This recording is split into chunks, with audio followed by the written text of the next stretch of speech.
ఏ పనుల గురించి మనం ఆరాధిస్తున్నామో దాని ప్రతిఫలమే మనం పొందుకుంటాం. సపోజ్ మనం దేవుని కంటే ఎక్కువ ప్రాధాన్యత మరి దేనికి ఇచ్చిన ఆ పంటే మనకు వస్తాను. ఇంకా చెప్పాలి అంటే దేవుని కంటే ఎక్కువ ప్రాధాన్యత డబ్బుకి ఇచ్చామనుకోండి, ధనానికి ఏ పంటకు వస్తాము? ధనము అనే పంటకు వస్తాం. ధనం ఏం చేస్తుంది? ధనం ఏం చేస్తుంది చెప్పండి. ధనం ఏం చేస్తుంది అంటే బైబిల్ గ్రంథంలో మాట్లాడుతుంది, ధనమును నమ్ముకున్నవాడు, తెలుసా మీకు మాట? ధనమును నమ్ముకున్నవాడు పాడైపోవును అంటుంది. అంటే ఇప్పుడు ఎక్కువ ప్రాధాన్యత ఏమిటంటే ధనానికి ఇచ్చాము కాబట్టి అదేం చేస్తుంది? ఏ పంటని ఇస్తుంది అంటే పడిపోయే పంట ఇస్తుంది. తర్వాత దేవుని కంటే ఎక్కువగా ఆహారాన్ని ప్రేమించామనుకోండి,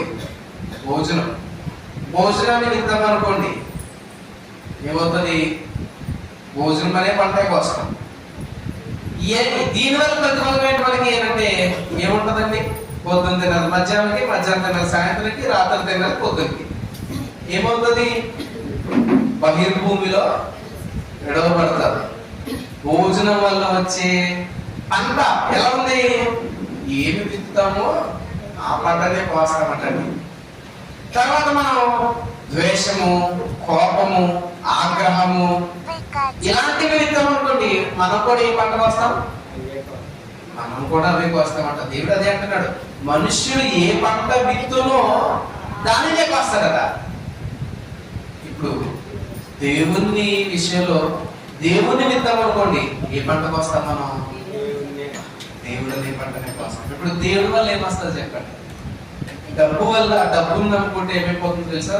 ఈ మొదటి పత్రికలో రాయబడి ఉంటుంది, ఆ ధనము వల్ల కొందరు తమ్మును తామే పొడుచుకున్నారటండి. ధనము కోసం, ధనము వల్ల తమ్మును తామే పొడుచుకున్నారట. తర్వాత భోజనం వల్ల కూడా ఏమైపోతుంది? ఈ రోజు తిన్నాక మళ్ళా అరిగిపోయి మళ్ళా భోజనం వైపు చూడాలి, ఎక్కువ భోజనానికి ప్రాధాన్యత ఇస్తారు. కానీ పనులకు ప్రాధాన్యత ఇచ్చామనుకోండి, పనులు కూడా ఏమవుతాయి? ఆ పంటనే కోస్తాం మనం. పనులు ఎంతకాలం మనకి దేవుడు కనికరించడం బట్టి, దేవుడు కనికరించినంత వరకు కూడా మనకి పనులు ఉంటాయి. ఒక్కసారి దేవుడు మళ్ళీ ఒక్కసారి మన మీద కనికరించడం మానేసాడు అనుకోండి, చాలా ప్రమాదకరం మన పరిస్థితి. అంటే దానివల్ల వచ్చేది కూడా ఏం లేదు. అదే దేవుని మీద మనం ఆధారపడిపోయామనుకోండి, మన ప్రాధాన్యత దేవునికి ఇచ్చామనుకోండి, ఎలా ఉంటుందో తెలుసా? మనకి ఏ కొదువ ఉండదు, ఉండదండి. మనం ప్రాక్టికల్ గా ఫేస్ చేసినప్పుడు మాత్రమే మనకి తెలుస్తుంది. అంటే అర్థం ఏంటి? మనం చేస్తేనే మనకు అర్థమవుతుంది ఈ విషయం. చేయనంత వరకు కొద్దిపాటి శ్రమ కోసం, కొద్దిపాటి ఇబ్బంది కోసం, కొద్దిపాటి బాధ కోసము మనం కొంచెం దేవుని అశ్రద్ధ చేసామనుకోండి, ఏమవుతుంది?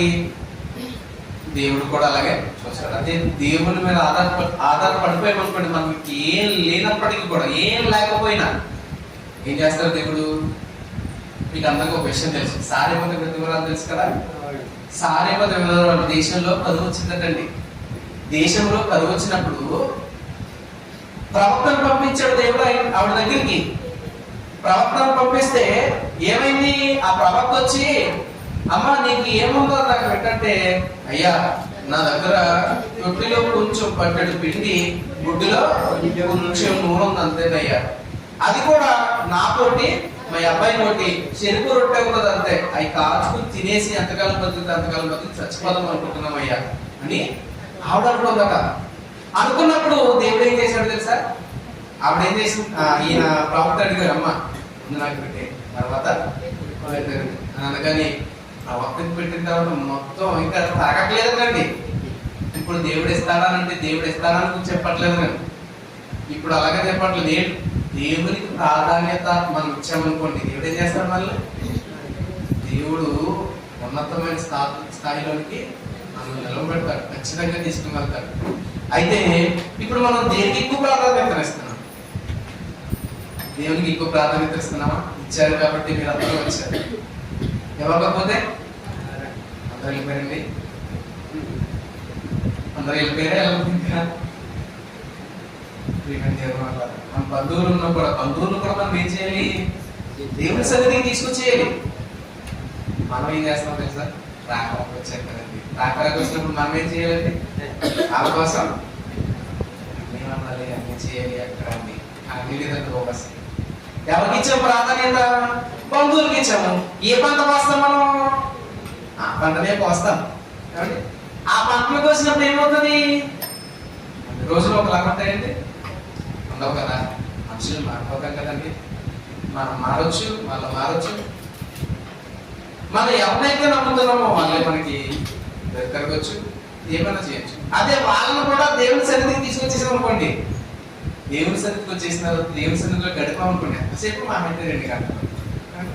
ఈ 2 గంటల్లో పిండి నానబెట్టేటప్పటికే అయిపోతుంది టైం, బిర్యానీ చేసేటప్పటికే అయిపోతుంది టైం అంతా. ఏ పంటను మనం కోస్తున్నాం ఆలోచించారు. దేవుడు అనే పంటను విత్తాం అనుకోండి, దేవుడు అనే పంటను కోస్తామట. ఈ పంట ఎంత మంచిది అంటే 100 ప్రతిఫలాన్ని ఇస్తుంది. ఈ పంట 100 ప్రతిఫలం. అలా ఉండాలి మన భక్తి. దేనికైనా సరే దేవుడేనండి. దేవుడికి ఇచ్చేది దేవుడికి ఆయన కూడా అదే అన్నారు కదా, ఏవి కైసరువో అవి కైసరునకును, ఏది దేవుడితో దేవుడు ఏది చెప్పండి. దేవుడిది ఏది? ఆదివారం మనం వేసే కానుక దేవుడిదేనా? శుక్రవారం మనం వేసే కానుక దేవుడిదేనా? ఏంటి డబ్బులు దేవుడికి అనుకుంటున్నారా? డబ్బులు దేవుడు తీసుకుంటారా? మరి దేవుడు ఏది? మనమెవరు? మనము ఆయన వారము. ఇప్పుడు దేవుడు ఏది చెప్పండి? దేవుడిది ఏంటి? మనం ఇచ్చేది కదండి, ఆయన మనకిచ్చాడు. దేవుడిది ఏది అంటే మనము ఆయన వారము, ఆయన మేము గొర్రెలము, ఆయన పాలించే ప్రజలు. ఇప్పుడు దేవుడికి ఏది ఉన్నాయి చెప్పండి? మనల్ని మనం ఇచ్చేసేయాలి. దేవునికి మనల్ని మనం ఇచ్చేసేయాలండి. ఎంతకాలం ఇవ్వాలి? ఎంత ఇవ్వాలి దేవుడికి అంటే మనల్ని మనం వచ్చి ఏ చిన్న ప్రభు కోసం అంటే ఆయన సజీవ యాగంగా నాకు ఇచ్చేయండి. సజీవ యాగంగా నేను ఏం చేయాలి? ఇప్పుడు బలిపెట్టుకోడు కట్టి శుభ్రంగా మనందరం కూడా వెళ్ళిపోవాలా? లేదంటే అలా కాదు. దేవుని పనిలో మనం ఉండాలి, దేవుని కోసం పని చేయాలి, దేవుని కొరకు జీవించాలి. అది దేవుడు కోరుకుంటున్నాడు. అది మనం దేవునికి వల్ల మనం ఇచ్చుకోవడం, అది మనం దేవునిలో వెతకం. అప్పుడు ఏం కోస్తామో తెలుసా? 100 ప్రతిఫలాలను మనం కోస్తాం. 100 పంట. అలాంటి పంట మనం పోయాలంటే భక్తి విషయంలో మనం చాలా ఎదగాలి. రైట్. అయితే ఈరోజు మన పాఠ్యభాగం ఏంటంటే కొద్ది నిమిషాలు చెప్పుకుందామండి. మనకు ఏర్పరచబడినటువంటి పాఠాలను బట్టి ఒక అంశం, ఒక వినూత్నమైనది. ఇంతవరకు మీరు ఆలోచించి ఉండొచ్చు, ఆలోచించి ఉండకపోవచ్చు కూడా. అలాంటి విషయాన్ని కూడా మనం తెలుసుకుందాం. మనకి ఎప్పుడు తెలిసేదే. మనం ప్రతిసారి ఇప్పుడు నేను చెప్పాను రిఫరెన్స్ వెంటనే మీరు వెనకాల చెప్పేస్తారు. అదే మన పాఠం వేరే పాఠంలో ఆలోచిద్దాం. నేను రిఫరెన్స్ చెప్తాను, వెనకాల మీరు అందరూ ఖచ్చితంగా చెప్తారు. ఏమండి చెప్తారు? లేదు చూద్దాం. నశించిన దానిని చెప్పేశారు సార్. ఇప్పుడు మన అంశం ఏంటంటే నశించినది ఏమిటి, రక్షించవలసినది దేనిని? బాగా ఆలోచించి. నశించినది ఏమిటి, రక్షించవలసినది దేనిని?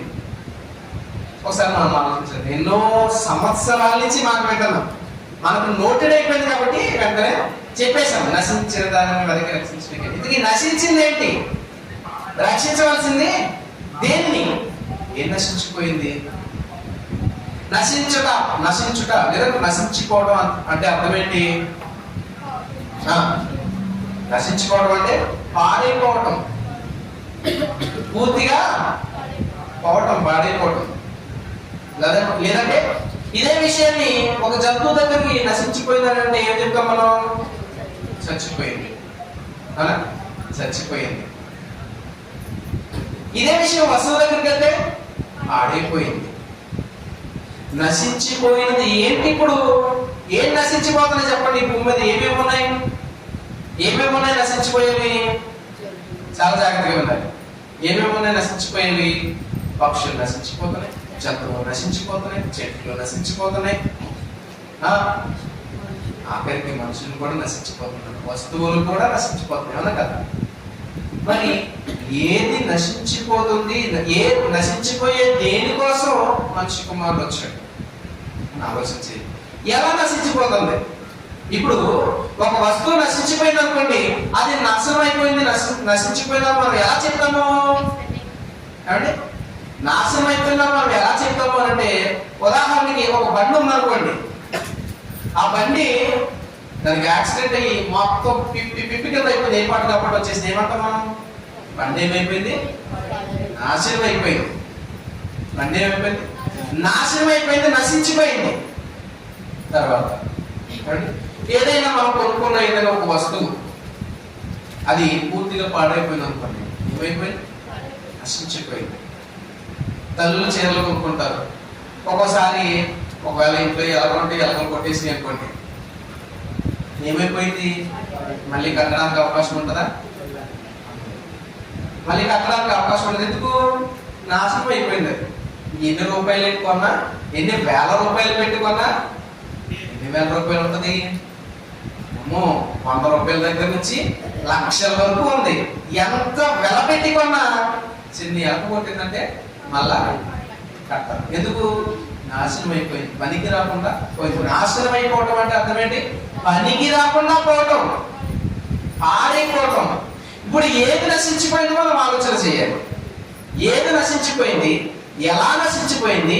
నశించిపోయిన దానిని రక్షించడానికి వచ్చిన మనిషి కుమారుడు రక్షించాడా, రక్షించలేదా? ఒకవేళ రక్షిస్తే ఎలా రక్షించాడు? తర్వాత మనం ఏం చేయాలి అనేది తెలుసుకున్నాం. ఏది నశించిపోయింది అని అంటే, ఈ భూమి మీద అత్యంత విలువైనది ఒకటి నశించిపోయింది. ఏంటది? ఈ భూమి మీద అత్యంత విలువైనది ఒకటి నాశనం అయిపోయిందండి. ఈ భూమి మీద అత్యంత విలువైనది, అత్యంత ప్రధానమైనది నశించిపోయింది, నాశనం అయిపోయింది. మీకు అందరికీ తెలుసో లేదో, ఈ భూమి మీద మనిషి అన్న వాళ్ళు ఎప్పుడు పుట్టక ముందు దేవుడు ఏం చేశాడు? డైనోసార్లు అంటారు కదా, వాటిని చేశాడు దేవుడు. అవి ఏమైపోయినాయి? అవి నాశనం అయిపోయాయి. నాశనం అయిపోయాయి. అవి మనిషి కంటే కొన్ని వేల రెట్లు పెద్దవి, చాలా పెద్దవి. అలాంటి జీవులు నాశనం అయిపోయాయి. అలాగే ఇంకా చాలా జీవులు నాశనం అయిపోయాయి. మనకు తెలిసినవి కొన్ని, తెలియాల్సినవి చాలా ఉన్నాయి. అవన్నీ కూడా నాశనం అయిపోయాయి. మరైతే ఇంకా ఈ విలువైనది ఏముందో తెలుసా? అంతకంటే విలువైనది, డైనోసార్ల కంటే విలువైనది, సింహాలు పులుల కంటే విలువైనది, పక్షి జాతుల్లో విలువైనది, చేప జాతులలో విలువైనది, సృష్టిలో చెట్ల కంటే విలువైనది, ఈ భూమి మీద ఉన్నటువంటి ఈ సృష్టిలో ఉన్న అన్నిటికంటే విలువైనది ఒకటి నాశనం అయిపోయిందంటే, అన్నిటికంటే విలువైనది ఒకటి నాశనం అయిపోయింది. ఏంటది అమ్మా? ఏ నాశనం అయిపోయిందో తెలుసా? అదేంటో కదా, దేవుడు చేసిన సృష్టిలో దేనికోసమైతే దేవుడు సృష్టిని చేశాడో అదే నాశనం అయిపోయింది. ఏమిటది? మనిషి. ఏమిటది? మనిషి అన్నిటికంటే విలువైనది. ఈ చెట్లు కానీ, పక్షులు కానీ, జంతువులు కానీ, ఆహార పదార్థాలు కానీ, లేదంటే ఈ నీరు కానీ, ఇవన్నీ దేనికోసం? మనిషి కోసం దేవుడు సృష్టించాడు. మనిషి కోసమే దేవుడు సృష్టించాడు. దేవుడు ఏమనుకున్నాడు? ఆదికాండం చూడండి ఒకసారి. ఆదికాండము 1వ అధ్యాయము 26వ వచనంలో దేవుడు ఏమనుకున్నాడు? ఆదికాండము 1వ అధ్యాయము 26వ వచనం దేవుడు ఏమనుకున్నాడు? దేవుడు మన స్వరూపమందు మన పోలిక చొప్పున నరులను చేయదము. ఎందుకు? మన స్వరూపమందు మన పోలిక చొప్పున నరులను చేద్దామని దేవుడు అనుకున్నాడు. ఎందుకు? వారు ఏం చేయాలి?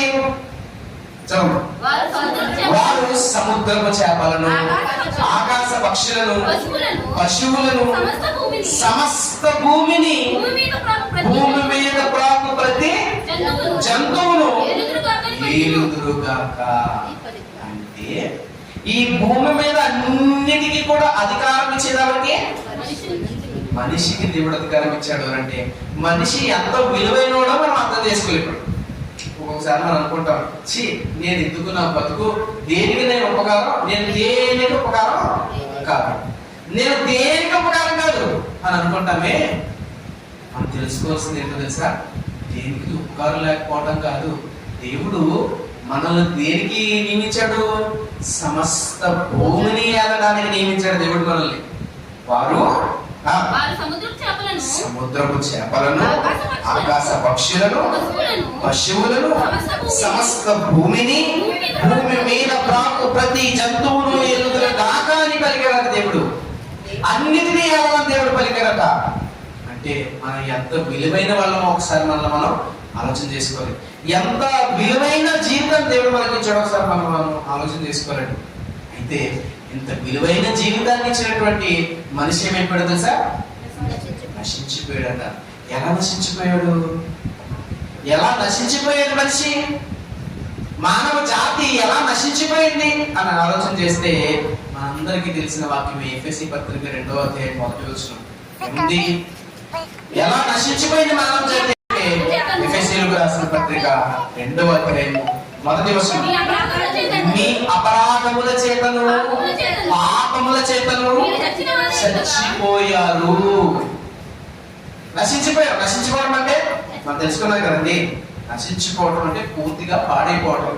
ఇప్పుడు మనం ఏమైపోయి ఎలా నశించిపోయాము అంటే మన అపరాధముల చేత, మనం చేసే పాపాల చేత చచ్చిపోయామటండి, నశించిపోయామట, నశించిపోయామట.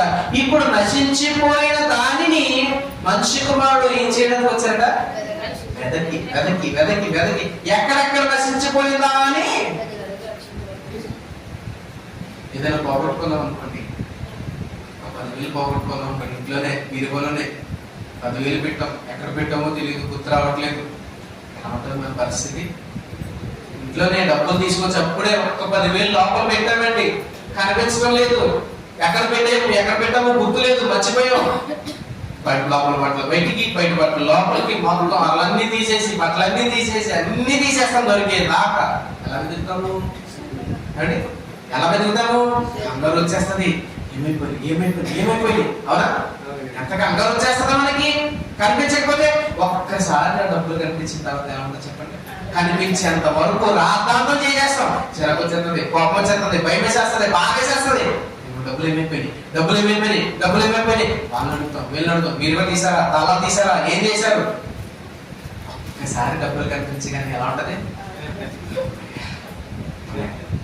అంటామా, అమ్మయ్యా డబ్బులు ఉన్నాయి. అలాగే యేసుక్రీస్తు ప్రభువారు మరి ఎలా రక్షించాలనుకుంటున్నారు?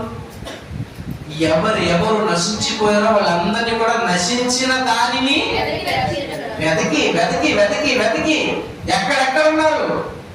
ఆంధ్రప్రదేశ్లో ఉన్నారా, అమెరికాలో ఉన్నారా, ఇండియాలో ఉన్నారా, లేదంటే చైనాలో ఉన్నారా, బంగ్లాదేశ్లో ఉన్నారా, ఎక్కడెక్కడ ఉన్నారు? ఎక్కడెక్కడ ఉన్నారు? ప్రపంచ దేశ జనాభాలో ఎక్కడెక్కడ ఉన్నారు? వెనక్కి వెనక్కి రక్షించడానికి క్రీస్తు యేసు లోకానికి వచ్చినట్టు, నశించిన దానిని వెనక్కి రక్షించడానికి వచ్చినట్టే. మరి ఎలా నశించిపోయామంట మనం?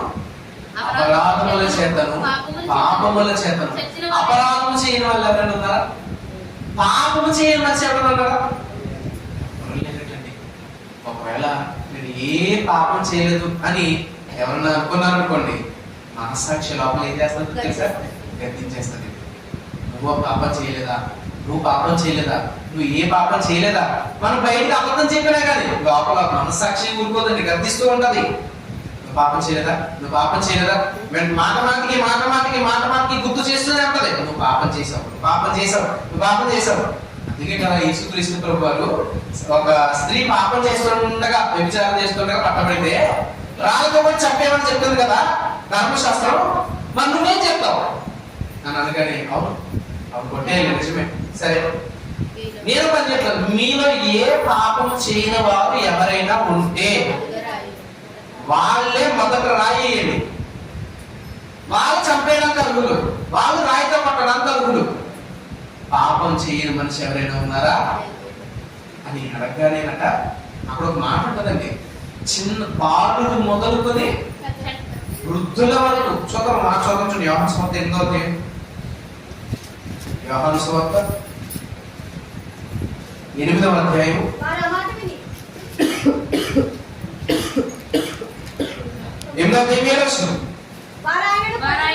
వారు ఆయనను పట్టు వదలక అడుగుచుండగా అడుగుతున్నారు, ఏం చెప్తావు నువ్వేం చెప్తావు, నువ్వేం చెప్తావు, యేసు నువ్వేం చెప్తావు చెప్పు. ధర్మశాస్త్రం ఏమో నాలుగుతో పడి చంపేమంటుంది కదా, ఇదిగో పలానా వాక్యం అక్కడ ఉంది, పలానా వాక్యం ఇక్కడ ఉంది, నువ్వేం చెప్తావు, నువ్వేం చెప్తావు, నువ్వేం చెప్తావు. అందరూ అడుగుతున్నారట, పట్టు వదలకుండా అడుగుతున్నారట. అప్పుడు ఆయన తల ఎత్తి చూసి, మీలో పాపము లేనివాడు ఆ మొట్టమొదట ఆమె మీద రాయి వేయండి. మీలో ఏ పాపం లేదు నాలో అన్నవాడు మాత్రమే ఫస్ట్ వేయండి అని అనగానే ఆయన మళ్ళా నేల మీద రాస్తున్నారట. ఆ మాట విని పెద్దవారు మొదలుకొని చిన్నవారి వరకు ఎవరెవరనట, పెద్దవాళ్ళు పాపం చేశారని చిన్నవాళ్ళు కూడా. అవునండి, మనసాక్షి గద్దిస్తూ ఉంటారు కదా, ఊహ తెలిసిన తర్వాత తప్పు చేశాను అనే తప్పు ఒప్పు గురించి తెలిసిన వాళ్ళు ఖచ్చితంగా ఒప్పుకుంటారు. ఏది తప్పో ఏది ఒప్పో తెలిసిన తరువాత నేను చేసిన తప్పే కదా, నేను తప్పు చేశాను కదా, తప్పు చేశాను కదా అని ప్రతి ఒక్కరు కూడా హృదయంలో ఏం చేశారట, ఒకరి తర్వాత ఒకరు బయటకు వెళ్ళిపోయారట. ఏంటి అక్కడ బోధకులు ఉన్నారు, బోధకులు ఉన్నారు, వాక్యం చెప్పే వాళ్ళు ఉన్నారు, ధర్మశాస్త్రోపదేశకులు ఉన్నారు. వీళ్ళు కూడా పాపం చేసిన వాళ్ళేనా, వీళ్ళు కూడా తప్పు చేసిన వాళ్ళేనా అంటే వీళ్ళలో కూడా పాపం ఉందా? అవునండి, ఈ భూమి మీద పాపము చెయ్యని మనిషి అంటూ ఎవ్వరు లేరు. అందుకు కాబట్టే కదా నశించిన దానిని వెదకి రక్షించడానికి వచ్చారు యేసుక్రీస్తు ప్రభువారు. పాపం లేని మనిషి అంటే ఎవరు లేరండి, అందరూ పాపం చేసినారు. అందరూ పాపం చేసినారు, ఏ భేదం లేదు, అందరూ పాపం చేశారు. చేసిన మనలను వెదకి అందుకే మనం ఇక్కడికి వచ్చాము ఈరోజు. ఆయన వెదకి రక్షించాడు కాబట్టి వెదకి వెదకి వెదకి అందరినీ వెతకాడా దేవుడు, అందరినీ వెతకాడండి, అందరినీ వెతకాడు కాబట్టి వెదకి రక్షించడానికి వచ్చాడు కదా. ఎలా వెతకాడు ఆయన, ఎలా వెతకాడు ఆయన, నశించిన దానిని ఎలా వెదకి రక్షించారు ఆయన. మీకు ఒక ఎగ్జాంపుల్ చెప్తాను. ఎవరైనా మినిస్టర్ గారు కానీ లేదంటే ఎమ్మెల్యే గారు కానీ ఎవరైనా మన మెయిన్ రోడ్లో వెళ్తున్నారు అనుకోండి, మినిస్టర్ గారు అనుకుందాం, ముఖ్యమంత్రి గారు అనుకుందాం, మెయిన్ రోడ్లో వెళ్తున్నారు అనుకోండి, డాబా పైన కొంతమంది ఉంటారు, డాబా పైన కొంతమంది ఉండి ఆటలు చెప్తారు, చేతులు ఊపుతారు, అన్నీ చేస్తారు. ఈయన ఏం చేస్తారు అని అంటే అందులో తప్పేం లేదండి, అందరినీ పలకరించుకొని వెళ్తుంటారు కదా. ఈయన ఏం చేస్తారు, అక్కడ ఉన్న వాళ్ళందరూ క్యాక్లేసి టాటాలు చెప్తుండగా ఈయన కూడా వాళ్ళకి సంబంధించిన గుర్తు ఏదో ఉంటుంది కదా అది పెట్టి టాటాలు చెప్పేసి ఏం చేస్తారు, వెళ్ళిపోతారు. అవునా, చెప్పేసి ఏం చేస్తారు, వెళ్ళిపోతారు. యేసుప్రభువుని ఎలా రక్షించారో తెలుసా, ఎలా వెతికారో తెలుసా, ఎలా వెతుకారో ఒకసారి బైబిల్లోనే మళ్ళీ అది కూడా చూద్దాం. లూకా సువార్త మనం చదువుకున్నాం, సువార్త పాఠ్యభాగం. లూకా సువార్త 19వ అధ్యాయము మొదటి వచనం.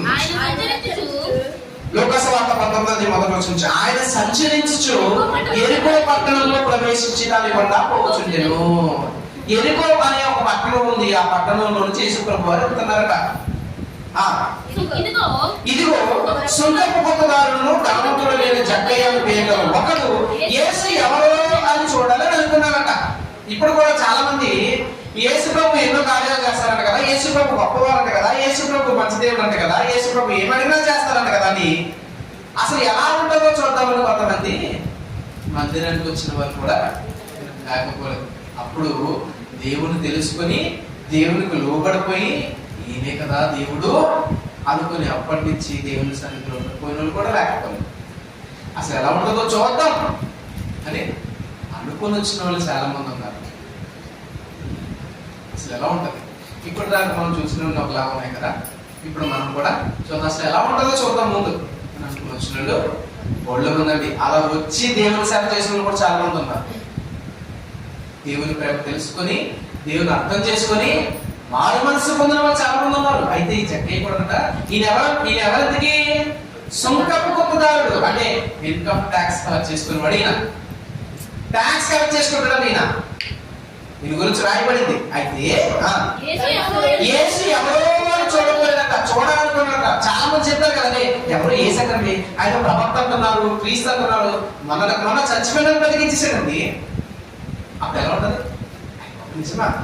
అసలు ఎలా ఉంటాడు, ఆయన ఎలా ఉంటాడు? మన పక్కనే వస్తానంట, ఇక్కడ దగ్గరలో వస్తానంట, నేను ఎలా ఉంటుంది? ఆయన ఎలా ఉంటాడో చూడాలి. ఎలా ఉంటాడో చూడాలి. సినిమా హీరో మన తను వస్తానంటే మనకి ఎలా ఉంటుందో చెప్పండి. ఆ సినిమా హీరో చూడడానికి మొత్తం ఉరుకులు యేసుప్రభు వస్తున్నారట. ఆయన ఎవరు? ఆయన కీర్తి ఎన్నో దేశాలకు ప్రచురమైపోయిందట. మత్తయి చదివితే మనకు అర్థమవుతుంది 4వ అధ్యాయంలో. ఆయన కీర్తి అనేకమైన ప్రాంతాల్లో ప్రచురమైపోయింది. ఎందుకంటే అప్పటికే ఎన్నో అద్భుత కార్యాలు చేశారైన, అప్పటికే ఎన్నో సూచక్రియలు చేశారైన, అప్పటికే ఎన్నో స్వస్థతలు చేశారైన.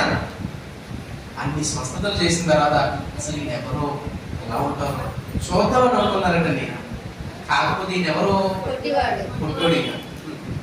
ఈయనేమో పొట్టివాడట. పుట్టోడైపోయి జనాల ముందేమో ఎందుకంటే హైట్ ఉన్నారు అంటే ఎవరైనా అంతే కదండి. హీరో కానీ మినిస్టర్ కానీ ఎవరు వచ్చినా కూడా జనాలు గుంపులుగా ఉంటారు. ఆయన కనపడాలంటే కష్టం. కాబట్టి ఏం చేయాలి అనుకున్నాడు, ఆలోచన చేశాడు. నేను చదువుదాం కిందకి. అప్పుడు యేసు ఆ త్రోవను రానయ్యుండను కనుక అతడు ముందుగా పరిగెత్తి ఆయన చూచుటకు ఒక మేడి చెట్టు ఎక్కేశాడట. ఆయన చూడటానికి ఒక మేడి చెట్టు ఎక్కేశాడట. చెట్టు ఎక్కేసాడు, ఎక్కడానికి ఎక్కేసాడు, బాగానే ఉంది. తర్వాత యేసు ప్రభు అట ఆ చోటుకు వచ్చినప్పుడు కళ్ళెత్తి చూసి తాండ చెప్పలేదండి. ఆయన ఎలా రక్షిస్తున్నాడో, ఎలా వెతుకుతున్నాడో చూడండి. అసలు ఆయన అక్కడికి రావడానికి గల కారణం ఏంటి? ఎవరి కోసం తెలుసా? కేవలం జక్కయ్య కోసం వచ్చారైనా. జక్కయ్య కోసం వచ్చారైనా. ఎవరి జక్కయ్య? ఎవరండి జక్కయ్య? సుంకపు కొత్తదారుడు. పైగా ఇన్కమ్ ట్యాక్స్ కలెక్టింగ్ చేయడం అంటే ఆ కాలంలో మంచి లాభకరమైనటువంటి ఉద్యోగం. ఇప్పుడు కూడా అంతే కదండి. ట్యాక్స్ ఆఫీసర్ ఎలా ఉంటుంది? ఎంత లాభం? ట్యాక్స్ ఆఫీసర్లు కానీ, తర్వాత రోడ్ల మీద బ్రేకర్స్ వాళ్ళు కానీ అందరూ ఎలా ఉంటారని చెప్పట్లేదు. అందరూ అవునా? అలాగే ఉంటారా? చాలా ప్రాఫిటబుల్ జాబ్ అది, లాభకరమైనటువంటి ఉద్యోగం. అంత మంచి ఉద్యోగం చేస్తున్నాడు ఆయన. ఆయనకి ఎందుకు వచ్చిందో ఆలోచన వచ్చింది. యేసు ఎవరో చూడాలని విడిచి ఎక్కారు కదా ఆయన. యేసుక్రీస్తు ప్రభువారు ఆ దారిని వస్తూ కరెక్ట్గా చెట్టు దగ్గరికి వచ్చి ఆగాడట. చెట్టు దగ్గరికి వచ్చి ఆగిన తర్వాత ఏమైంది? ఆయన పిలుస్తున్నాడు, జక్కయ్య జక్కయ్య త్వరగా దిగవయ్యా, నేడు నేను నీట ఏంటి ఈ పాపి అయినటువంటి మనిషి కోసం వచ్చాడు ఆయన. పాపి అయిన మనిషి కోసం వచ్చాడు ఆయన. పాపులు మంచోళ్ళు కాదు, చెడ్డోళ్ళు అనుకుంటే మనం ముఖం కూడా చూడం. అవునా? ఎవరైనా వీళ్ళు మంచోళ్ళు కాదు అని మన మనసులో అనుకోవాలనుకోండి, వాళ్ళ ముఖం చూడం, వాళ్ళతో మాట్లాడడం. కానీ యేసుక్రీస్తు ప్రభువు ఏం చేశారట? ఒక పాపి అయిన మనిషి దగ్గరికి వెళ్ళాడట. అతను దగ్గరికి వెళ్ళడం అయినా దగ్గరికి వెళ్ళి జక్కయ్య త్వరగా దిగవయ్యా, నేడు నేను నీ ఇంటై ఉండవలసినది. ఎలా వెతుకుతున్నారో చూడండి, ఎలా వెతుకుతున్నారో చూడండి. అందుకే యేసుక్రీస్తు ప్రభువు ఏమన్నారు తెలుసా? ఈ మనుష్యుడు ఎవరుతున్నాడు? సుంకరులతోనూ పాపులతోనూ స్నేహము చేయుచున్నాడు అని చెప్పారు. అవుతారా? సుంకరులతోనూ పాపులతోనూ స్నేహం చేస్తున్నాడేంటి ఈయన దేవుడేంటి అని అప్పుడు అన్నారు, ఇప్పుడు అంటున్నారు. మరి యేసుప్రభువు ఎందుకు వచ్చారనుకుంటున్నారు? నశించిన దానిని వెదకి రక్షించడానికి వచ్చారట. ఎలా నశించిపోయారు సమస్త మానవాళి అంటే పాపముల చేత, అపరాధముల చేత ఎన్నో పాపాలు, ఎన్నో నేరాలు తెలిసి చేసిన కొన్ని, అయితే తెలియక చేసిన కొన్ని, ఏదో ఆలోచనలో చేసిన పాపాలు కొన్ని, ఏదో ఏదో ఆలోచనలో చేసినవి కొన్ని, అనాలోచనగా చేసినవి కొన్ని, హృదయంలో ఏదో వేదనతో ఆవేదనతో చేసినవి కొన్ని, అయితే కావాలని చేసినవి కొన్ని, కట్టగట్టిన హృదయాలతో చేసిన పాపాలు కొన్ని, ఇబ్బందులు చేసిన పాపాలు కొన్ని, ఏదైనా పైన పెట్టుకోవచ్చు మనం. కానీ అదేంటి? పాపమే. ఏమండి? తప్పు ఎప్పటికీ తప్పే. మన కష్టం వచ్చిందని మనం పాపం చేస్తే ఏమవుతుంది? తప్పే కదండి, పాపమే కదండి. చాలా మంది ఏం చేస్తుంటారు, ఇంట్లో పరిస్థితులను బట్టి కష్టాలను బట్టి పాపాలు చూసుకుంటారు. అది తప్పే, అది పాపమేనండి, అది కూడా పాపమే కదా. మరి తప్పు ఉప్పు అయిపోతుందా? మనకు బాధ కలిగినంత మాత్రం అవ్వదండి. పాపం ఎప్పటికీ పాపమే. దానివల్ల వచ్చే జీతం కూడా మరణమే. మనకి బాధ అయినా ఏమైనా ఏమొచ్చినా కూడా అది మరణమే ఇస్తుంది మనకి, కానీ మనకేమీ అవ్వదు ప్రియులారా. అయితే ప్రిమిటి వల్ల ఆలోచన చేస్తే యేసుక్రీస్తు ప్రభువు ఇలా బతుకుతున్నారట. చక్కయ్య దగ్గరికి వచ్చాక, చక్కయ్య త్వరగా దిగు, మీ ఇంటిలో ఉండవలసినదని చెప్పగానే ఆయన చేశారట, త్వరగా దిగి. ఎందుకు? ఏంటి అంతటి గొప్పవాడు నన్ను నా ఇంటికి పిలుస్తున్నాడా? నా ఇంటికి వస్తానంటున్నాడు ఆయన. ఒక సింపుల్ ఎగ్జాంపుల్ చెప్తానండి. ఇందాకలాగే ముఖ్యమంత్రి గారే అండి, ఆయన అలా దారి వెళ్తుండగా వచ్చి మనం చూసి ఆగిపోయి మన పేరు పెట్టి పిలిచి, అమ్మా ఈరోజు మీ ఇంటికి వస్తాను భోజనం అంటే మనకి ఎలా ఉంటుంది చెప్పండి? బాబాయ్, నేను ముఖ్యమంత్రి గారు మా ఇంటికి వస్తారా? ముఖ్యమంత్రి గారు మా ఇంటికి వస్తారా? ఆ తింటా తినకపోతే తర్వాత విషయం అండి. మా ఇంటికి వస్తా అన్నారు, మా ఇంటికి వస్తా అన్నారు, నన్ను పిలిచారు. మనకి ఎలా ఉంటుంది? ఎంత సంతోషంగా ఉంటుంది. అలాంటిది సాక్షాత్తు యేసుక్రీస్తు ప్రభువారట, చక్కయ్య త్వరగా దిగితే నేను నీటికి వస్తాను సంతోషంగా చేర్చుకున్నాడు ఇంట్లో. ఆయన ఇంట్లో సంతోషంగా చేర్చుకున్న తర్వాత ఏమైంది? అందరూ వచ్చి చూచి ఈయన పాపి అయిన మనుషుని యొక్క బస చేయ వెళ్ళను. ఏమనుకున్నారట? పాపండి, ఈ పాప దగ్గరికి ఎందుకు వెళ్తాడు ఈయన? ఈయన పరిశుద్ధులైతే, ఈయన ప్రవక్త అయితే, ఈయన గొప్పవాడే అయితే, ఈయనే కనుక అన్ని స్వస్థతలు చేసి ఉంటే పాపల దగ్గరికి ఎందుకు వెళ్తాడు ఈయన? ఎందుకంటే ఆయన వచ్చిందే దీనికోసం, వెదకి రక్షించడం కోసం. వెదకి రక్షించడం కోసం వచ్చారు ఆయన. అలా ఎంతమందిని వెదకి రక్షించారో తెలుసా? ఎంతమంది అంటే ఎన్నో వేల మంది, లక్షల మంది, కోట్ల మందిని వెదకైనా మనకి మారు మనసు వచ్చిందంటే ఎవరి వల్ల వచ్చింది అనుకుంటున్నారు? మనంతటా మనం మారు మనసు పొందలేదు. ఎవరో ఒక మనిషి వచ్చి నిన్ను మార్చలేదు. ఎవరో తెలుసా? యేసుక్రీస్తు ప్రభువారు వెదకారు. నిన్ను వెదకి పట్టుకున్నారు కాబట్టే ఈరోజు రక్షించబడ్డారు. ఆయన నిన్ను వెదకాడు. స్వయంగా చెక్క దగ్గరికి వచ్చారైనా అలాగే నీ దగ్గరికి వచ్చారైనా, అలాగే నీ దగ్గరికి వచ్చాడు. మేము మీరు సెట్ ఎక్కలేదండి, మమ్మల్ని ఎప్పుడు పిలిచారు, మా ఇంటికి ఎప్పుడు రాలేదని అనుకుంటావా? ఎలా వచ్చాడు తెలిసైనా? ఇదిగో వాక్యం ద్వారా వస్తున్నాడు. వేడి చెట్టు ఎక్కిన చక్కయ్య దగ్గరికి ఆయన వచ్చినప్పుడు నీ దగ్గర కూడా వస్తున్నాడు. ఎలా వస్తున్నాడు అంటే వాక్యం ద్వారా నీ దగ్గరకు వస్తున్నాడు ఆయన. నువ్వు కూడా ఎన్నో చెట్లు ఎక్కేసావు. లోకం అని వేడి చెట్టు ఎక్కేసావు, అంటే ఆశలని మేడ చెట్టు ఎక్కేసావు, ఎన్నెన్నో చెట్లు ఎక్కేసి అక్కడి నుంచి వస్తాను ఆయన్ని చూస్తాను. ఆయన ఏం చేస్తున్నాడు తెలుసా? ఆయన పిలుస్తున్నాడు, అయ్యా నీ ఇంటికి వస్తాను రా, అమ్మా నీ ఇంటికి వస్తాను రా, వస్తావా, చేర్చుకుంటావా? ఆయన కనుక నీ హృదయంలో చేర్చుకుంటే, నీ ఇంటిలో చేర్చుకుంటే ఆయన ఏమంటున్నారు? నేను నీతో కూడా భోజనం చేస్తానయ్యా అని పిలుస్తున్నారటండి. అప్పుడు అందరూ అంటున్నారట, ఈయన పాపి అయిన మనుషుని యొక్క బస చేయ వెళ్ళని. పాపులతో భోజనం చేస్తానని చేయడానికి వెళ్తాడండి ఈయన. పాపులతో భోజనం చేయడం ఏంటండి? ఈయన పరిశుద్ధుడు కదండి. ఎందుకంటే యూదులకి కొన్ని ఆచారాలు ఉన్నాయి. పాపులు ఎవరైనా పాపం చేస్తే వాళ్ళని కడగా ఉంచాలి, కనీసం వాళ్ళు ముట్టుకోకూడదు, వాళ్ళతో మాట్లాడకూడదు, వాళ్ళతో స్నేహం చేయకూడదు, వాళ్ళు వెలివేయబడిన వారు. అందుకే యూదులు సమరయుడుతున్నట ఏం చేయరు? సాంగత్యం చేయరు. ఎందుకు? యూదులు నిష్ట కలిగి ఉంటారు, సమరయులు పాపం చేస్తూ ఉంటారు. అందుకే సాంగత్యం చేయరట. అయితే యేసుక్రీస్తు ప్రభువు మరి సాంగత్యం చేయకపోతే ఎలా వీళ్ళని రక్షించాలి? అందుకే స్వయంగా ఈయనే వెళ్ళారటండి.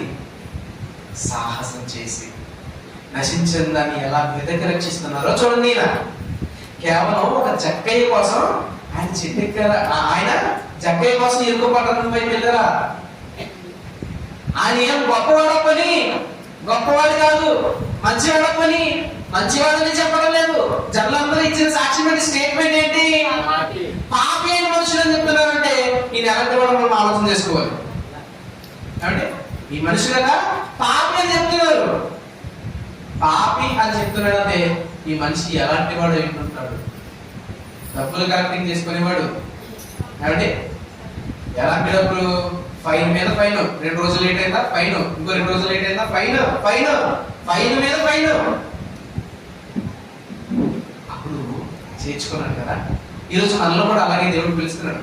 ఇందాక చెప్పారు కదా, ఎన్నో ఎన్నో ఎన్నో ఆశలని కావచ్చు, లోకమని కావచ్చు, డబ్బని కావచ్చు, బంధాలు కావచ్చు, ఎన్నో చెట్లు ఎక్కాం మనం. మేడు చెట్లు లాంటి చెట్లు ఎక్కేసాం. ఎందుకు తెలుసా? మేడి చెట్టు ఎందుకు తెలుసా? మేడి చెట్టు మీద ఒక మేడి పండు మీద ఒక పద్యం ఉంది, మీకు తెలుసా? మేడి పండు చూడ మేడిపోయిండు, పొట్టగట్టి చూడ. మేడి పండు కూడా అంజూర పండు లాగే ఉంటుందండి, సేమ్. కానీ మేడి పండుకి అంజూర పండుకి చాలా తేడా ఉంటుంది. మేడి పండు విప్పితేనట పురుగులు ఉంటాయట, పురుగులు ఉంటాయట.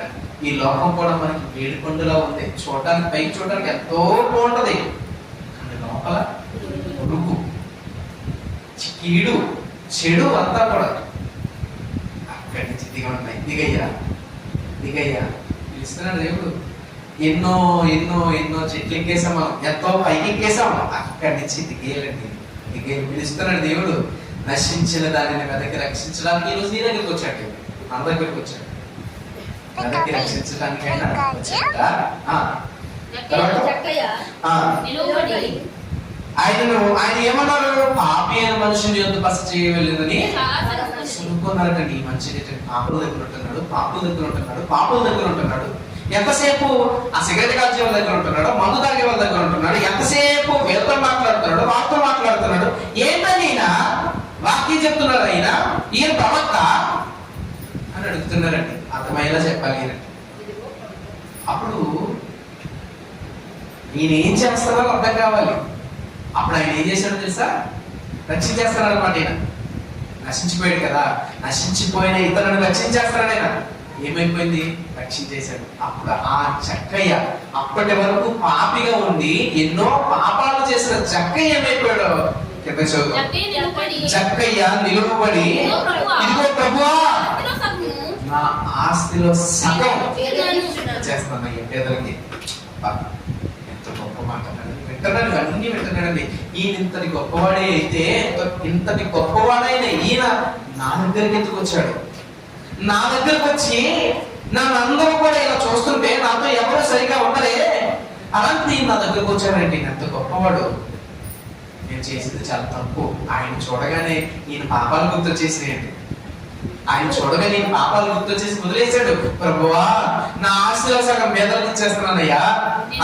నేను ఎవరి యొద్దనైనను అన్యాయముగా దేనినైనను తీసుకుని ఎంత ఇస్తాను? 4 వంతలు ఇస్తాను. ఏమండి 10 రూపాయలు సగం అంటే ఎంత? 5 రూపాయలు పేదలకు ఇచ్చేస్తానంటున్నాడు. ఎంత ఉంటాయి? 5 రూపాయలే ఉంటాయి. ఇందులో ఎక్కువగా తీసుకునే వాళ్ళు మళ్ళీ 4 వంతలు ఇస్తానంటున్నాడు. రూపాయి తీసుకుంటే ఎంత మళ్ళీ? 4 రూపాయలు ఇవ్వాలి. ఎంత ఉంటాయి దగ్గర? రూపాయి. అలాగే ఎంతమంది దగ్గర తీసుకున్నాడు? ఇంకేమంటుంది నీ దగ్గర అంటే ఏం చేసేది సార్? ఇచ్చేస్తున్నాను అయ్యా, సమస్తం నేను ఇచ్చేస్తాను, మొత్తం అందరికి ఇచ్చేస్తాను. ఏమైపోయాడు? రక్షించబడిపోయాడు. అప్పుడు చెప్తున్నారు యేసుక్రీస్తు ప్రభువారి మాట. ఏమని? అందుకు యేసు ఇతడును అబ్రహాము కుమారుడే, ఎందుకనగా నేడు ఈ ఇంటికి రక్షణ వచ్చి ఉన్నది. బాగుందండి, ఎంత బాగుంది సార్ దేవుని వాక్యం. ఇతడును అబ్రహాము కుమారుడే, నశించిన దానిని వెనక్కి రక్షించుటకు మనుష్య కుమారుడు వచ్చాడు. నశించిపోయే దానిని వెనక్కి రక్షించడానికి వచ్చాడు. అలా ఆనాడు జక్కయ్య దగ్గర నుండి ఈనాడు మన వరకు అందరినీ కూడా ఆయన రక్షిస్తున్నాడు. అందరినీ రక్షిస్తున్నాడు. నశించిన దాన్ని ఎవరు, ఏది నశించిపోయింది? నా పరమాది కదా. నశించిపోయింది ఏంటి?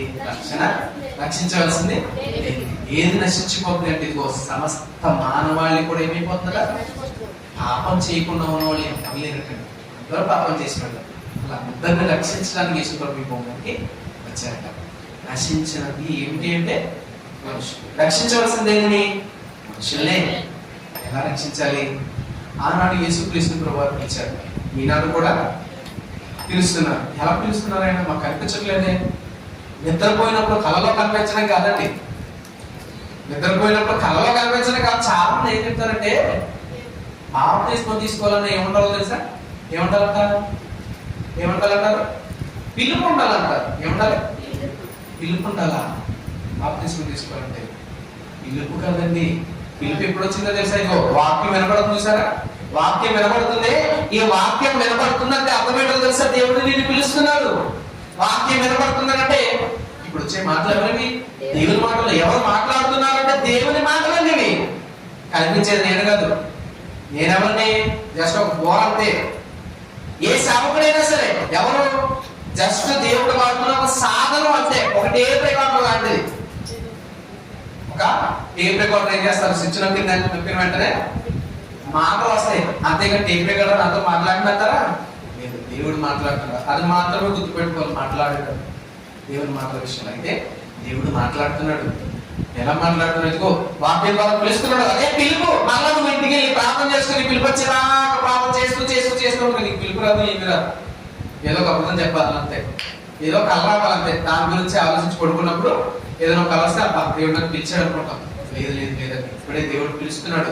ఈ వాక్యం విని నీకు మారు మనసు కలిగితే దేవుడు నిన్ను పిలిచాడు. పిలిచి నిన్ను ఆహ్వానిస్తుంటే ఆయన చేర్చేసుకోవాలి. ఇంట్లో నశించిన దానిని వెతికి ఎలా రక్షిస్తున్న దేవుడు. ఇప్పుడు రక్షించబడిన వారు ఏం చేయాలి? రక్షించబడిన వారు ఏం చేయాలి? మనం రక్షించబడిపోయామండి.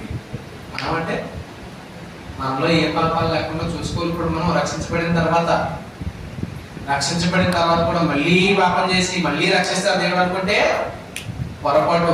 బాప్తిస్మం తీసుకున్నాం కదా, తీసుకున్న నాటి నుండి మనం తెలియగా ఎన్నో చేసి ఉండొచ్చు. తెలిసి ఏ పాపం మరలా చేయకూడదు. తెలిసి ఏ పాపం మరలా చేయకూడదు. బైబిల్ ఏముందో తెలుసా? దేవుని వాక్యం ఏం చెప్తుందో తెలుసా? ఒక మాట చూసుకున్నాం, ఎంతో భయంకరంగా ఉంటుందో. హెబ్రీయులకు రాసిన పత్రిక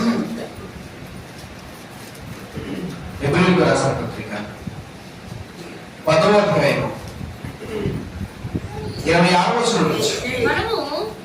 హెబ్రీ పత్రిక 10వ అధ్యాయం 26వ వచనం. ఈ వాక్యం బాప్తిస్మం తీసుకున్న వాళ్ళందరూ కూడా చదవండి. రైట్. మనము సత్యమును గూర్చి అనుభవ జ్ఞానము పొందిన తర్వాత సత్యమును గూర్చి అనుభవ జ్ఞానం అంటే ఏమిటి అర్థం?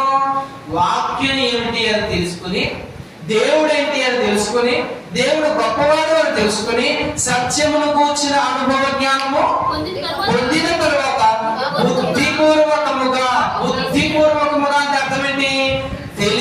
తెలిసి కావాలని బుద్ధిపూర్వకముగా పాపము చేసిన ఎడల. ఒకసారి నువ్వు పాపం చేసావు, తెలిసే చేసావు, దేవుడు నిన్ను క్షమించాడు. సత్యమును గూర్చి అనుభవ జ్ఞానము పొందిన తరువాత బుద్ధిపూర్వకముగా పాపము చేసిన ఎడల పాపమునకు బలీకను ఉండదు. కానీ పాపమునకు బలీకను ఉండదు. నీకోసం మరలా యేసు ప్రభువు వచ్చి మరలా నీకోసం ప్రాణం పెట్టరు. మరలా ఆయన రక్తం నిన్ను శుద్ధి చేస్తాం అనుకుంటున్నావేమో. మరలా ఆయన రక్తం నిన్ను శుద్ధి చేస్తుంది అనుకుంటావేమో. ఎంతకాలం సహిస్తారు ఎవరైనా? ఒకసారి ఏమంటామండి, ఏదైనా ఒక పెద్ద మిస్టేక్ జరిగింది అనుకోండి. పెద్ద మిస్టేక్ జరిగినప్పుడు ఎవరైనా వచ్చి ఏదో పోనీలే పాపని, ఈ ఒక్కసారికి ఏదో వదిలేస్తాను, మళ్ళీ ఇంకొకసారి రిపీట్ అయిందంటే వాళ్ళ ఊరికని ఉండదు అని చెప్తాను. యేసు ప్రభువు రక్తం ఎంత విలువైనదండి. మనం తీసుకోలేని పాపాన్ని, మనం తొలగించుకోలేని పాపాన్ని తొలగించినటువంటి గొప్ప రక్తమైంది. ఆ రక్తముతో కడగబడిన తర్వాత మళ్ళా పాపం చేసుకుంటే మళ్ళా దేవుడు రక్తాలు ఇస్తాడు అనుకుంటున్నారు. ఏదో ప్రతి నెల తాగేస్తున్నాం కదా అనుకుంటున్నారా? ప్రతి నెల తాగేస్తే పోయేది కాదు. మనం జ్ఞానం లేకుండా, పాపం లేకుండా జీవించాలి.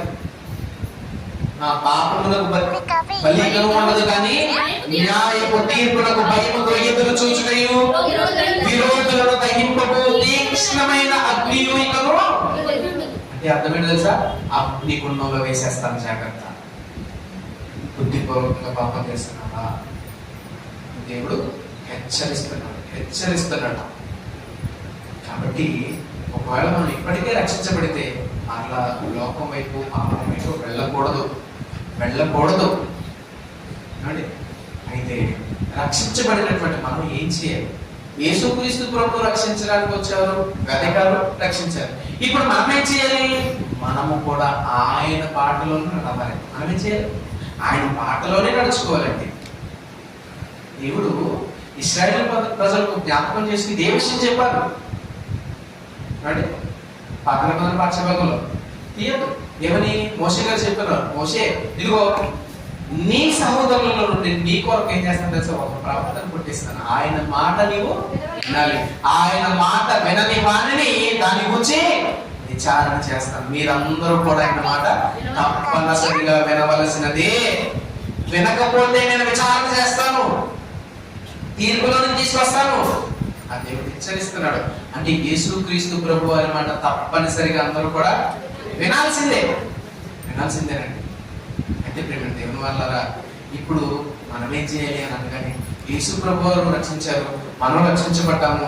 రక్షింపబడిన మనం ఏం చేయాలంటే మనము కూడా రక్షించే వారిగానే ఉండాలి. ఎలా రక్షించాలి? ఆయన ఎలా అయితే వెదకి రక్షించారో మనము కూడా వెదకి రక్షించాలి. ఇంకా మనమే రక్షించబడ్డామా లేదా? ఆలోచన చేయాలి ప్రేమ దేవుని వల్ల. మనమే ఇంకా రక్షించబడకపోతే చాలా ప్రమాదంలోనే ఉన్నట్టు. మనం రక్షించబడాలి. మనందరూ కూడా మనం రక్షించబడకపోతే చాలా ప్రమాదంలో ఉన్నట్టే. ఆ ప్రమాదంలోనే కనుక మనం ఉండిపోతే మనం చాలా ఎదుర్కోవాల్సి వస్తుంది. మనల్ని దేవుడు ఏం చేయాలంటున్నారు? ఒకసారి సామెతల గ్రంథం చూడండి. ఒకసారి సామెతల గ్రంథం 24వ అధ్యాయం 11వ వచనం. సామెతల గ్రంథం 24వ అధ్యాయం 11వ వచనం. సామెతల గ్రంథం 24:11లో చావునకై పట్టబడిన వారిని నీవు తప్పించుము. చావునకై పట్టబడిన వారిని నీవు తప్పించుము. నీవు అన్నది అర్థం ఏంటి? పాయింట్ అవుట్ చేసి చెప్తున్నాడు దేవుడు. అంటే వేలు పెట్టి చూపిస్తున్నాడు దేవుడు. నీవు అనగానే నిన్ను, నీవు, ప్రతి ఒక్కరికి కూడా నీవు అని చెప్తున్నాడు దేవుడు. చావునకై పట్టబడిన వారిని తప్పించు, నాశనమందు పట్టుకు చూపుచున్న వారిని నీవు రక్షింపవా? కాబట్టి బండి మీద ఇద్దరు వెళ్తాను అనుకోండి, వెనకాల ఈవిడ కురిపాట్లు ఆడుతా ఉంది అనుకోండి, ఏం చేస్తాం చెప్పడం? మరి జోకడం అంటే అర్థం ఏంటి? కురిపాట్లు ఆడటమే. జోకడం అంటే కురిపాట్లు ఆడటమే. ఈవిడ వెళ్తా కురిపాట్లు ఆడతాం కదా, మనకి ఎలా ఉంటుంది? వెంటనే వెళ్ళి స్పీడ్గా వెళ్ళాలి దగ్గరికి. మా కురిపాట్లు ఆడతాం, కొట్టుకుంటారండి, కొట్టుకోకండి. ఎందుకు పడుకోవద్దు? పడిపోతారు. పడిపోతే మనకేంటండి? వెళ్తూ ఉండగా ఏ చీరస ఇంకో బండిలోకి వెళ్ళిపోతుంది అనుకోండి, ఏం చేస్తాం? బండిలోకి చేరిపోతుంది. చూసుకోండి. మనకేంటి అంత పని? స్టాండ్ తీయాలనుకోండి, ఏమంటే స్టాండ్ తీసి చూసుకోలేదు. ఎందుకంటే అంత పని మనకి. ఎందుకో తెలుసా? పడిపోతారండి. మనలో కొద్దిగా అయినా ఆలోచన శక్తి ఎదుటి వారికి కార్యం అవ్వకూడదనే ఆలోచన ఉంటుంది మనకి. మన జీవితంలో ఎప్పుడొకప్పుడు జరిగే ఉంటుంది ఈ సందర్భం. మరి దీని విషయంలో ఇలాగ ఆలోచన చేస్తే పాప విషయంలో నాశనమందు పడుటకు చూపుచున్న వారిని, అంటే అగ్నిలోనికి వెళ్ళిపోతున్న వారిని నువ్వు రక్షించవా? నువ్వు రక్షించబడితే సరిపోతుందా? నువ్వు రక్షించబడాలి, నీతో పాటు నీ వాళ్ళు కూడా రక్షించబడాలి కదా. రక్షించవా? నువ్వు కూడా రక్షించాలి. యోధ పత్రిక తీసుకోమండి. యోధ పత్రిక 22వ వచనం. యోధ పత్రిక 22వ వచనం. సందేహపడు వారి మీద, యోధ పత్రిక 22వ వచనం. సందేహపడు వారి మీద ఒకటే అధ్యాయం. ప్రకటన గ్రంథం ముందు ఉంటుంది, ప్రకటన గ్రంథం చివరిలో ఉంటుంది. దాని ముందుంటే పుస్తకమే యోధ పత్రిక. ఒకటే అధ్యాయం, ఒకటే పేపర్. అందులో 22వ వచనం చదువుతున్నాం ఇప్పుడు మనం. సందేహపడు వారి మీద కనికరము చూపుడి, అగ్నిలో నుండి లాగినట్టు అందరినైనా రక్షించండి అన్నది దేవుడు చెప్తున్నాడండి. అందరినైనా రక్షించాలి. అగ్నిలో నుండి లాగినట్టు రక్షించండి. లాగినట్టు పడిపోయే వాళ్ళని పట్టుకున్నట్టు, కాలిపోయే వాళ్ళని కాపాడినట్టు అగ్నిలో నుండి లాగినట్టు కొందరిని రక్షించండి అయ్యా అని దేవుడు చెప్తున్నాడు. మనంతటా మనమే రక్షించబడతాం కాదు, ఆయన వచ్చారు మనల్ని రక్షించారు. ఇప్పుడు మనం చేయాల్సిన పని ఏంటంటే, అది నా పని కదండి, యేసు ప్రభు పని అండి. నశించిన దానిని వెనక రక్షించడానికి మనిషి కుమారుడు వచ్చాడండి. నేను ఎందుకు వచ్చాను అనుకుంటున్నారా? మనం ఎవరు అనుకుంటున్నారు? మనమెవరు? మీకు తెలియని విషయం ఏంటో తెలుసా? గలతీ పత్రిక 3:7 యేసుక్రీస్తు మనుష్య కుమారుడే. ఆయన ఈ లోకానికి వచ్చారు, ఆయన రక్షిస్తారు, నశించిన దాన్ని వెనక రక్షిస్తారు. మరి మనమెవరు? రక్షించబడిన మనమెవరము? క్రీస్తులోనికి బాప్తిస్మము పొందిన మనమందరం క్రీస్తును ధరించుకున్నాము అంటే మనమెవరం? యేసుక్రీస్తులో ఉంటామా? యేసుక్రీస్తు ప్రభువును ధరించుకున్నామనంటే ఆయన చూపించాలి మనం. అంటే ఈ చెంప మీద కొట్టే వాళ్ళు ఈ చెంప చూపించారు అనుకోండి, వాళ్ళు ఏమంటారు చెప్పనమ్మా? ఏమంటాం? సాధారణంగా ఎవరికి వస్తారు మనకి? వినాలి, చెంప మీద కొడితే చెంప చూపించారు అనుకోండి, ఎవరికి వస్తారు మనకి? గాంధీ దగ్గర గుర్తు వస్తారు. ఇదేమైపోయాడు? గాంధీ గారు అయిపోయాడు అంటావా? ఇప్పుడు యేసుక్రీస్తును మనం ధరించుకున్నాం. ఈ మాట చెప్పింది గాంధీ గారి కంటే ముందు యేసు ప్రభువు చెప్పారండి. ఆయన యేసు ప్రభువు చెప్తేనే ఈయన చెప్పారు. మనకు తెలిసిందే, మత్తయి సువార్తలో చదువుతాం మనం. ఇప్పుడు యేసుక్రీస్తును ధరించుకున్నాం అనుకోండి, ఎవరు కనిపిస్తారు? యేసు ప్రభు అయిపోయింది. మొన్నటిదాకా ఎగిరిపోయేవాడు, మొన్నటిదాకా గొడవలు అనేవాడు, మొన్నటిదాకా ఇష్టానుసారంగా ఉండేవాడు. యేసు ప్రభువులో అయిపోయింది. ఎంత మంచోడు అయిపోయింది. ఇప్పుడు మనమాట క్రీస్తుని ధరించుకుంటే మనం ఏమైపోతున్నామట? మనం కూడా క్రీస్తులు అయిపోతున్నామట. అంటే ఇప్పుడు వెనక్కి రక్షించాల్సిన పని ఎవరి మీద ఉంది? మన మీద ఉంది. ఇప్పటి వరకు యేసు ప్రభు వచ్చి రక్షిస్తారని అనుకున్నారేమో, ఇక మీద రక్షించాల్సింది ఎవరు అనుకుంటున్నారు? మనమే రక్షించాలి. నాశనం మందు పట్టుకు చూపుచున్న వారిని రక్షింపవా? అగ్నిలో నుండి లాగినట్టు కొందరిని రక్షించండి. రక్షించండి అమ్మా దేవుడు చెప్తున్నాడు. ఎవరు దేవునికి దూరంగా ఉంటున్నారో, ఎవరి లోకపు ఆలోచనలో, ఎవరి లోకపు ఆశల్లో మునిగిపోతున్నారో వాళ్ళందరినీ కూడా రక్షించండి అని దేవుడు చెప్తున్నాడు. మరి రక్షించడానికి సిద్ధపడాలి. ఒకవేళ మనం రక్షించబడలేదనుకోండి, మనం ముందు రక్షించబడాలి. రక్షించబడిన మనం అనేకుల్ని రక్షించాలి. ఎలా రక్షిస్తున్నాం? వాక్యం ద్వారా. మనకు రావటం లేదా వాక్యం చెప్పడం? తీసుకున్నాం. చాలా గొప్పవాడండి, చాలా మంచివాడండి. ఆయన కార్యాలు చేసే దేవుడు ఏమైనా చేస్తాడు, ఏమైనా ఇస్తాడని మనకి. లోకం ఆశ చూపించకూడదండి. లోకం ఆశ చూపించకూడదు. అసలు ఏం ఆశ చూపించాలో తెలుసా? ఎంతకాలం అండి ఈ లోకం? 70 సంవత్సరాలు. దీనికోసం తర్వాత ఎన్నో కోటాను జీవితకాలం ఉంది. ఆ కోటాను జీవితకాలంలో బాధలు ఉండవు, ఆకలిదప్పులు ఉండవు, ఏమీ అవసరం లేదు. సంతోషంగా దేవుని దగ్గర మనం ఉంటాం. ఆ లోకం కోసం ప్రయాసపడాలి మనం. ఇది చెప్పాలండి. అందుకే నువ్వు దేవుని దగ్గర నీ రోగం వేస్తా దేవుడు అంటే హాస్పిటల్లో తీరా, జ్వరం వచ్చింది, టాబ్లెట్ వేసుకున్నాము అంటే ఇప్పుడు దేవుడు స్వస్థ చేయలేదా? దేవుడు స్వస్థ చేయలేదా?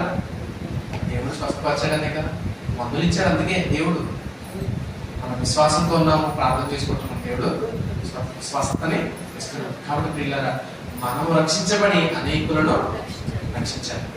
అంతకు అర్థమైందని అనుకుంటున్నాను. అర్థం కాబట్టి మనందరం కూడా రక్షించే వారంగా, రక్షింపబడిన వారంగా మనం కూడా రక్షించాలని కోరుకుంటూ నేను మాట్లాడుతూ ముగిస్తున్నాను. చిన్న ప్రార్థన చేసుకున్నాను.